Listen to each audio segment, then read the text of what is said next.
Hi and welcome to another episode of Devongunsmith Diaries. I'm quite busy right now, so at the moment I'm doing a lot of gun fit work. If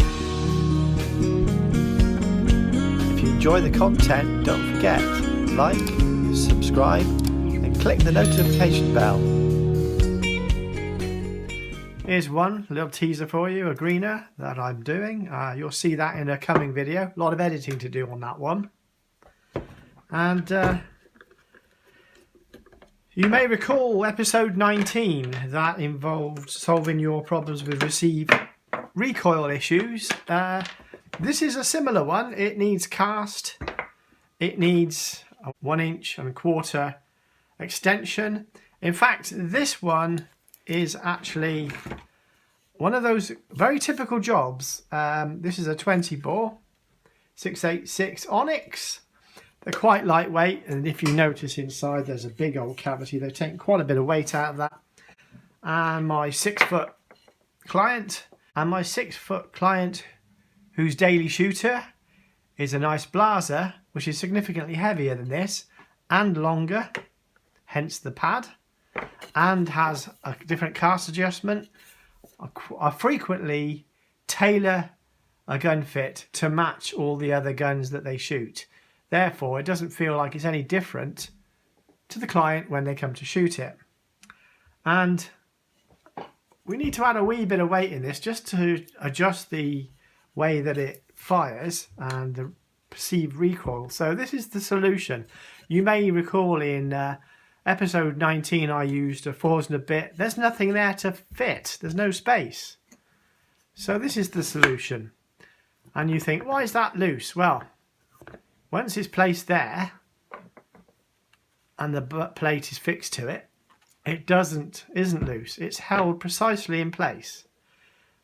There's 110 grams of lead, which I cast myself using a sawn off 12 bore single barrel, and I just drop the lead in, pre-weighed, melt it down, drop it in, form a nice cast.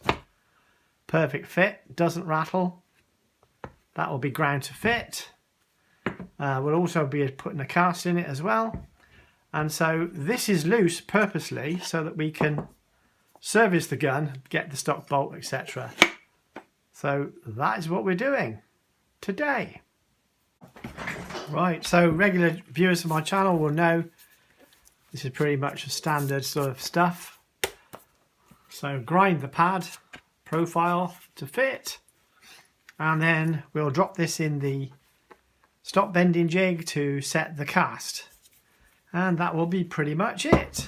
So that's how you solve the recoil weight, inertial weight if you will. It just helps the gun weigh a little more, and obviously now the length of pull matches his Blaser. Nice gun if you can afford it. No, they're lovely guns, but funny thing is, just a thought here, guys. All guns are nice. They all do the job. They all have barrels and go bang. I had somebody recently say to me, "Oh, it's only a .325 Browning." Well, Brownings are lovely. They've all got the same action. Berettas, all pretty much the same action. And this is a great knocking about gun for a gentleman because it's a 20 bore. If you're going to do some walked up shooting, it's lightweight. You can walk around all day with this, a bit of walked up shooting. So get this ground and crack on.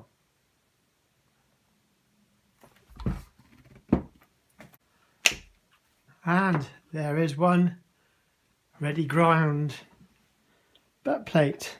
I'm not going to fit it to right now because I'm going to pop this stock in the stock bending jig. So I will prepare this for later, and obviously that little nice, simple, effective bit of softwood as a support for the weight, 110 grams in this case. Right, so that is the end for this video. But what have we got for you coming? Well, I've got the greener, which is a full, you'll see all of it. I don't usually get get the camera on the grinder because it's checkering, grinding, all that kind of good stuff.